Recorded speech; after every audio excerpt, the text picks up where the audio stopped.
कहीं अजान तो कहीं हनुमान चालीसा पर विवाद हो रहा है।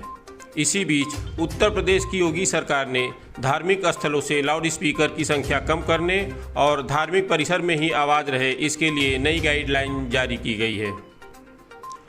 यानी अगर मस्जिद में अजान होती है या मंदिर में मंत्रोच्चार होता है, उसकी आवाज़ उसी परिसर में रहे जिससे किसी अन्य को परेशानी न हो।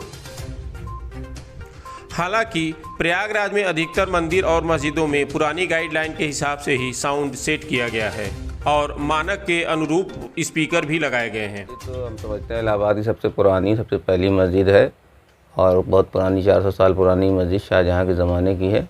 और हाँ, स्पीकर का मसला तो पिछली जब गाइडलाइन आई थी तब से ही यहाँ शहर में ज़्यादातर मस्जिदों में माइक कम कर दिया गया था और गवर्नमेंट की तरफ से जो परमिशन हो रही तो परमिशन भी बराबर कराई जा रही है। अभी भी हो रही मस्जिद में परमिशन, सभी मस्जिदों में परमिशन है। और अभी जो कोई गाइडलाइन नहीं आई है तो उस वक्त से और भी माइक में आवाज़ कम कर दी गई है। अच्छा, आपने गाइडलाइन से पहले मतलब जो नोटिस आती है उससे पहले ही सभी कुछ कर दिया? नोटिस से क्या हो, पिछली बार जब गाइडलाइन आई थी 5 साल पहले तभी जो है माइक भी कम कर दिया गया था, मस्जिद से आवाज़ भी कम कर दी गई थी।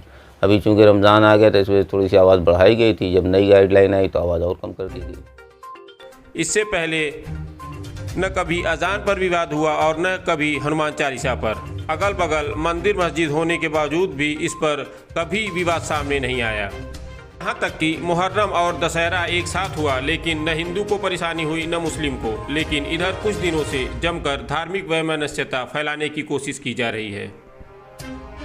अब देश में न कोई मुद्दा बचा है और न ही कोई बड़ा मसला।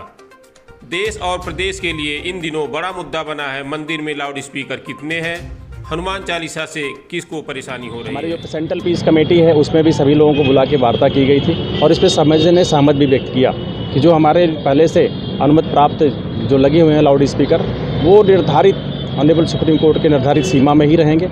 लोगों ने अपनी ध्वनि को काफ़ी कम भी किया है, लगभग सभी ने ध्वनि को कम किया है और फिर भी जहां बातें आ रही हैं उन पर अभी उनको हिदायत दी जा रही है और उसके बाद भी जो नहीं मानेगा उस पर कार्रवाई। मुख्यमंत्री योगी आदित्यनाथ की जो गाइडलाइन आई है उसको मुसलमान फॉलो कर रहे हैं और जो भी गाइडलाइन आती है उसका मुसलमान बड़े फॉलो करता है, उसमें कोई दो राय नहीं है।